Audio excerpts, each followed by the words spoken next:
Parliament లో గాలి అనిల్ కుమార్ గారు ఏదైతే అంతర్గత యుద్ధం మునుకాపుల కోసం పోరాటం చేస్తూ ఈ రోజు సాధించుకున్న తెలంగాణ కోసం ఈ రోజు తెలంగాణ పార్టీలో 18 ఏళ్లుగా ఉద్యమం చేసి మునుకాపుల కోసం ఎక్కడైతే కోకాపేట 5 కోట్లు 5 ఎకరాలు ఇచ్చారో అక్కడ సంఘ భవనంలో కూడా ₹1 కోట్లతోటి ల్యాండ్ ఒక బిల్డింగ్ కట్టాలని అనుకున్నారు. అందులో భాగంగానే రాయదుర్గ సంఘంలో కూడా మునుకాపుల కోసం ఒక అద్భుతమైన బిల్డింగ్ కూడా ఏర్పాటు చేయబోతున్నారు. ఆయన కులానికి ఒక రాష్ట్ర వర్కింగ్ ప్రెసిడెంట్ గా ఉన్నారు. ఆయన ఈ రోజు జైరాబాద్ పార్లమెంట్ లో అంతర్గత యుద్ధం మొదలు పెట్టారు. మునుకాపులంతా ఒక్కటిగా చూపియాలని చెప్పేసి ఇక్కడ పెట్టారు. ఇక్కడ దాదాపు 7 నియోజకవర్గాలలో జైరాబాద్ పార్లమెంట్ లో కామారెడ్డి, ఎల్లారెడ్డి, బాన్సువాడ, జుక్కల్, ఆందోళ్, తర్వాత నారాయణఖేడ్, జైరాబాద్ ఇక్కడ ఉన్న మునుకాప్ సోదరులు ఎవరైనా ఉన్నారో వాళ్ళందరూ కూడా ఎవరైనా మీకు తెలిసిన కుల బాంధవులు జైరాబాద్ లో ఉంటే వారందరూ కూడా మీరు ఫోన్ చేసుకోవాలి. సుమారుగా 1,60,000 నుంచి 2 లక్షల ఓట్లు మునుకాపులో ఉన్నాయి. దాదాపు లాస్ట్ టైం 5,000 ఓట్లతోటి బీ పార్టీ గెలిచిండు. అంటే 2,600 ఓట్లు వేరే వాళ్ళకి పడితే వేరే పార్టీ గెలిచేది. అంటే ఈ రోజు 1,60,000 ఉన్న మునుకాపులు పార్టీలకు అతీతంగా ఒక 35,000 ఓట్లు వేసుకున్నా కూడా 60,000 మెజార్టీ వచ్చినా కూడా 35,000 ఓట్లతో 5,000 ఓట్లతో మనం గెలిచే అవకాశం ఉంది.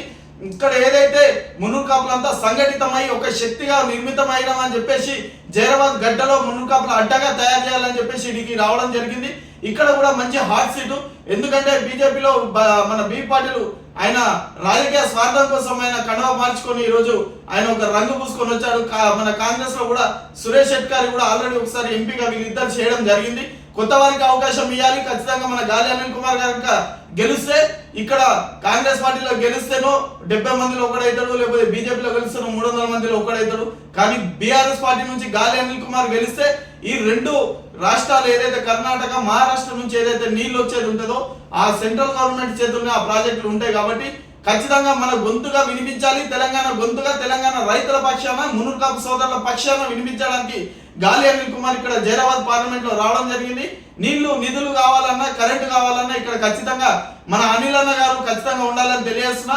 ఇక్కడ కనుక అనిల్ అన్న ఓడిపోతే ఇక్కడ అనిల్ అన్న ఓడిపోయినా అన్నారు, కులం ఓడిపోయింది అనుకుంటారు, మునుకాపులు ఓడిపోయారు అంటారు. మునుకాపులకు సీట్ ఇచ్చినా చాలగాక ఓడగొట్టుకున్నారు. వీళ్ళు బానిస బతుకులే అని అనుకుంటారు. రెడ్ల కిందనో వెలుమల కిందనో సీట్లు ఇస్తే మళ్ళీ వీళ్ళు బతుకుతారు అనుకుంటారు. ఇక్కడ కూడా 2 లింగాయత్ కమిటీ పక్క రాష్ట్రం నుంచి వచ్చిన 2 వాళ్ళ కింద ఈ రోజు ఆత్మ గౌరవం కోసం తెలంగాణ రైతాంగ సాయుధ పోరాటం తయారు చేసిన మునుకాపుల కోసం ఈ రోజు జైరాబాద్ గడ్డలో గాలి అనిల్ కుమార్ ఒక మెరుపు వేగంతో ఒక సమర శంకరావం ఊహించి ఇక్కడ జైరాబాద్ పార్లమెంట్ లో అంతర్గత యుద్ధం మునుకాపుల యుద్ధం మొదలు పెట్టాం. ఖచ్చితంగా ఈ పార్టీలకు అతీతంగా మనమంతా కూడా అనిల్ అన్న గారిని గెలిపించుకుంటే రేపు మనం ఖచ్చితంగా సీఎం క్యాండిడేట్ కూడా మన వాళ్ళు వచ్చే అవకాశం ఉంటుంది. పార్టీలకు అతీతంగా ఎవరైనా ఉన్నా కూడా చాప కింద నీళ్ళు లెక్కన పనిచేసుకోవాలి. ముద్రాజులు యాదవ్లు ఎక్కడైతే మనం సపోర్ట్ చేస్తున్నామో వాళ్ళందరూ కూడా మనకు సపోర్ట్ చేయాలి. వాళ్ళకి మనం ఎక్కడ నిలబడ్డా వాళ్ళకి సపోర్ట్ చేస్తాం. ఖచ్చితంగా రేపు జైరాబాద్ గడ్డ మునుకాపుల అడ్డగా తయారైతుందని చెప్పేసి ఈ సభాముఖంగా తెలియజేస్తూ మునుకాపులంతా మునుకాపు అభ్యర్థులకే ఓటు వేసుకోవాలనే నినాదంతో ముందుకు సాగుతాం. రాజ్యాధికారాన్ని సాధించుకుందాం. జై మునుకాపు, జై మునుకాపు, జై మునుకాపు. 5 నిమిషాలు.